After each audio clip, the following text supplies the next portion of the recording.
All right, we're here at the geothermal house again today, and we're not really gonna make any big stride forward, but I just thought I'd do a quick update.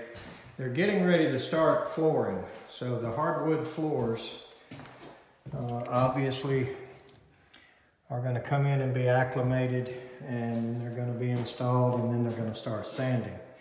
So I've taken the grills off and I've taken the pre-filter. Now I call those pre-filters, and I suggest when we do a whole house filter on the machine in the attic or wherever the air handler is, I suggest that we run a pre-filter. And the pre-filter is essentially a really cheap low-end filter that is not very restrictive.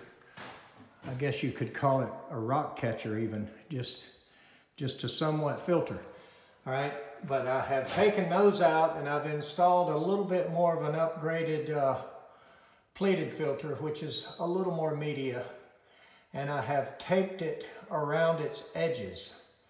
So the reason for that obviously is to create a more perfect seal, because the filter will get dirty with the sanding dust and of course become restrictive, and it'll start sucking around the edges of it, and some of that dust will get by.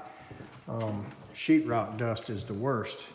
So we absolutely did not run the system while they were finishing sheetrock.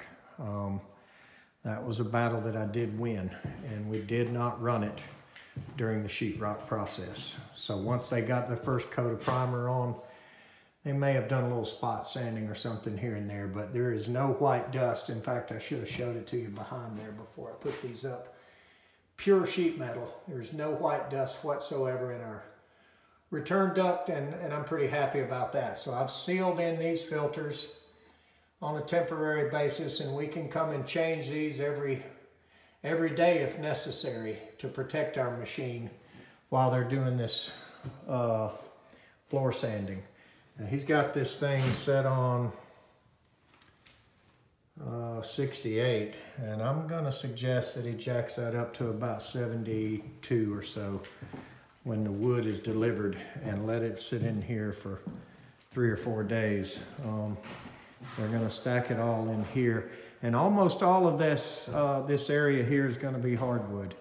All of these hallways, the den here, the main dining room, the formal dining room up there. Now there'll be carpet in some bedrooms, but all of this is going to be wood. And of course there'll be some tile in the kitchen here.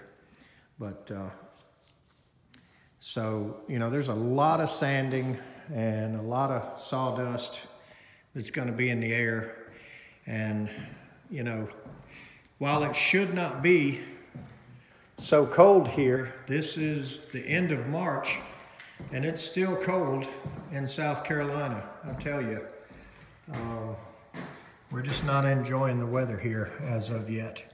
So nonetheless, I just thought I'd give you the quick update. We're not really doing any real work here today. I just pulled those grills and filters out and went to a more sealed up temporary deal here to protect the filter and to protect the machine. So hopefully if we change these pre-filters at the end of each day after they've done their sanding for the day, hopefully we can keep any of the sawdust from getting in the duct.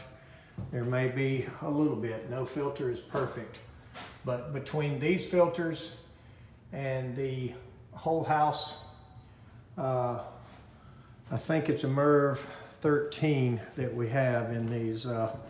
Hopefully between the pre-filter and that, we're going to protect the machine and not let our epoxy coated coils in these TAM-G air handlers get any sawdust in them. But next time we're here, hopefully we'll at least have the pond. Now it probably won't be full, but it'll at least be discharging into the pond, and we'll at least be able to show you what our final you know, design adds up to here. So you'll be able to stand here in the kitchen and kind of see the pond beyond those trees out there. And we're going to discharge into it to kind of keep it full, just maintain the level on it. But anyway, just a quick update, and we'll keep you posted as we go. Thanks for watching.